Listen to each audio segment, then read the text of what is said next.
क्यों करना चाहिए यज्ञ, किस लिए यज्ञ करना चाहिए, ध्यान से सुनेंगे। हमारे ऊपर 3 ऋण हैं, पितृ ऋण, देव ऋण, ऋषि ऋण। और जब तक मनुष्य 3 ऋणों से उऋण नहीं होता तब तक उसकी मुक्ति नहीं होती। और मानव जीवन ही ऐसा है जिसमें हम अपने उन 3 ऋणों से उऋण हो सकते हैं। Don't use mobile please, just listen to me. Mobile छोड़कर 5-7 मिनट ध्यान से सुनिए, आपके मतलब की बात बता रहे हैं। इसलिए हर सनातनी को यज्ञ करना चाहिए। हमारे यहां तो नित्य आहुतियां दी जाती हैं यज्ञ में, ऐसा विधान है। 3 ऋण हैं जिसमें से अहम ऋण है देवताओं का हमारे ऊपर। वरुण देव का, सूर्य देव का, पृथ्वी मां का, अग्निदेव का। अग्नि के बिना हमारा जीवन हो सकता है? सूर्य के बिना, पवन के बिना? सिर्फ हवा ना चले,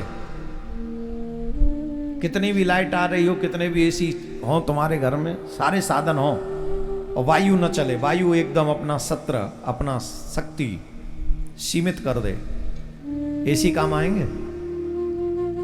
जान बच पाएगी? ऑक्सीजन ही नहीं होगा, खत्म हो जाएंगे हम। तो हमारा जीवन लाइट पर निर्भर नहीं है, हमारा जीवन पवन देव पर निर्भर है। ये जो श्वासें चल रही हैं वो पवन देव की देन है, तो उनका ऋण है कि नहीं? और हमारे सनातन में ये कहते हैं कि जब जिससे भी तुम कुछ लो तो उसे बदले में कुछ दो। अगर नहीं दोगे तो ऋणी होगे, और ऋणी होगे तो तुम्हें उस ऋण को चुकाने के लिए फिर आना पड़ेगा। और मुक्ति चाहिए इसी जन्म में, तो फिर कैसे होंगे? बोले एक ही ऑप्शन है, सभी के ऋण उतार जाओ, चाहे वो ऋषि ऋण हो, चाहे वो देव ऋण हो, चाहे वो पितृ ऋण हो। तो हमारा देव ऋण उतरेगा कैसे? बहुत इजी है, बहुत सरल है। हमको देवताओं के नाम से यज्ञ करना चाहिए और यज्ञ में आहुति देनी चाहिए। जब हम देवताओं के नाम से आहुति देते हैं तो अग्निदेव हमारे द्वारा दिए हुए उस सामग्री को देवताओं तक पहुंचा देते हैं, और जैसे ही देवताओं तक पहुंचता है हमारा वो जो ऋण है देवताओं का, हम उससे उऋण हो जाते उसी क्षण, तत्क्षण। तो यज्ञ में आहुति देना अवश्य चाहिए। यज्ञ में आहुति देने से हम देवताओं के ऋण से उऋण होते हैं, और बहुत बड़ा फल है।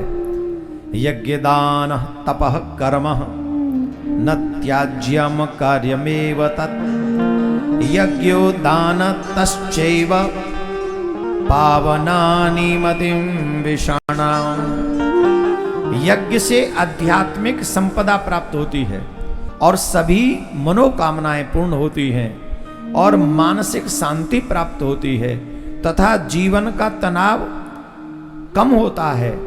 यज्ञ से घर जीवन का, घर का जो नकारात्मक व्यवहार है वो भी नष्ट हो जाता है, और सकारात्मकता जागृत हो जाती है।